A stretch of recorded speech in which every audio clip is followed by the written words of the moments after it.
ये तस्वीरें हैं रेवाड़ी के सुभाष पार्क की, जहां आंगनवाड़ी वर्कर्स अपनी मांगों को लेकर पिछले 52 दिन से सरकार के खिलाफ अपना धरना प्रदर्शन कर रही हैं।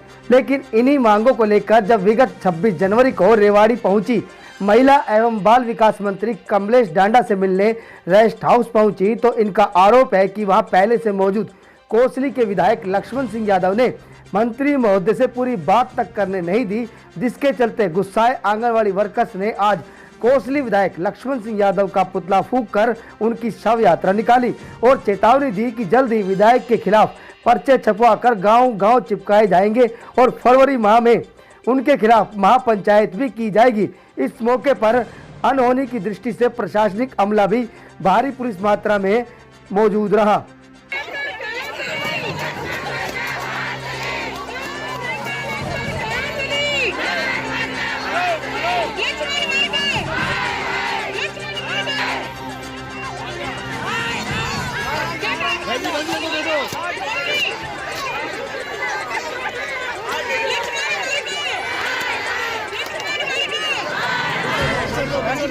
पीछे हो जाओ।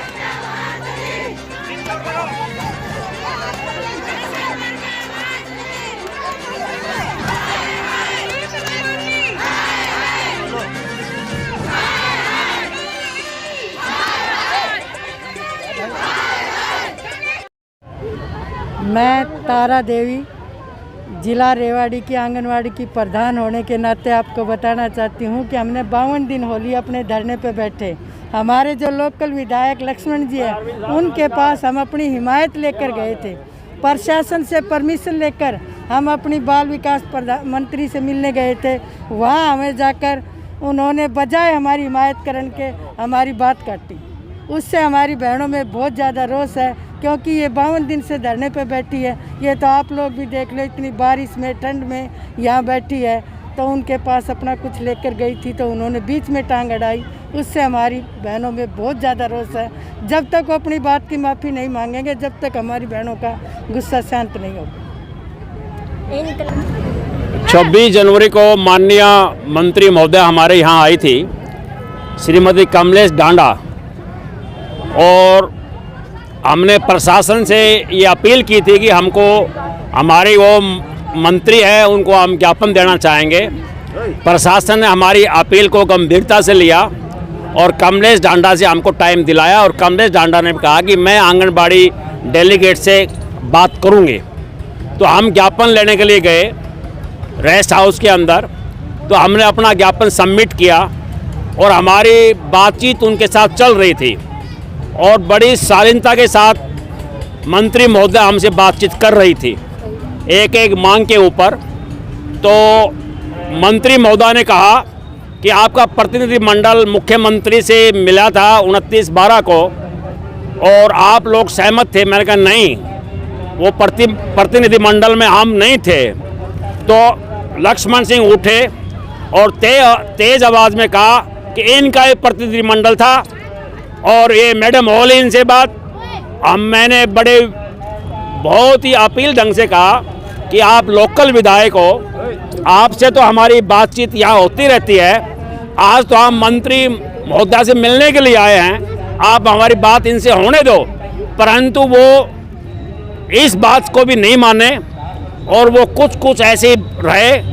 तो मंत्री महोदय से फिर हमने कहा कि आप हमको चंडीगढ़ बुला लो। बोलो ठीक है, और मुख्यमंत्री को मैं आपका ज्ञापन दे दूंगी।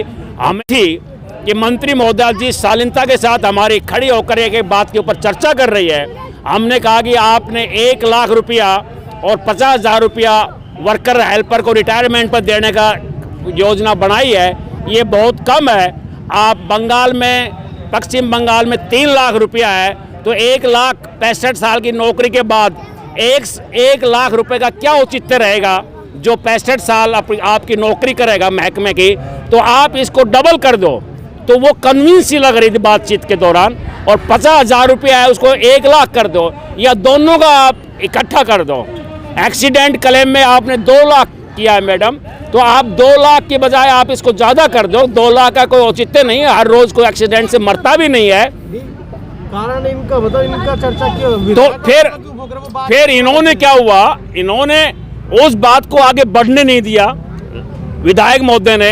और हमने जो उनसे अपील की कि आप बात हम इनसे कर रहे हैं, आप इनसे करने के लिए आए हैं, आपसे बात होती रहती है, वो इस बात से और खींच गए। और तो हमें चाहते हैं कि हमारा नंबर 1 पॉइंट कि उन्होंने हमको अपॉइंटमेंट नहीं दिलाया।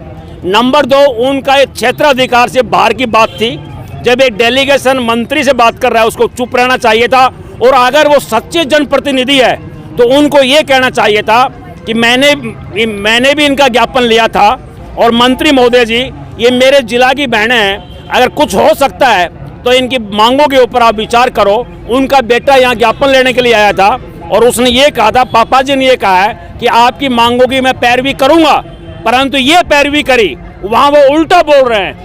मंत्री महोदय उल्टा नहीं बोल रही है, वो उल्टा कहते हैं ये मिल चुके हैं, इनका हो लिया। ये कहकर हमको रोष है, तमाम आंगनबाड़ी के अंदर दुख है हमको। आज उनके जो उन्होंने क्षेत्राधिकार से बाहर जाकर और एक जनप्रतिनिधि का अपना जो होना चाहिए था उससे बाहर जाकर के हम चाहते हैं कि सरकार से हमसे बात करे। और ये जो एमएलए साहब है ये अपने आचरण के प्रति उनका गणतंत्र में विश्वास नहीं है। गणतंत्र तो जनता का तंत्र, जनता का दिन है। हमारी बात सुननी चाहिए थी, उसको चुप रहना चाहिए था। अगर सपोर्ट भी नहीं करते हम उसका बाइकाट जारी रखेंगे। और गांव गांव में हमने पर्चे छपवा दिए हैं, पर्चे आपको दिखाता हूं। हम गांव गांव में हजारों पर्चे बांटेंगे और हम बाइकाट जारी रखेंगे।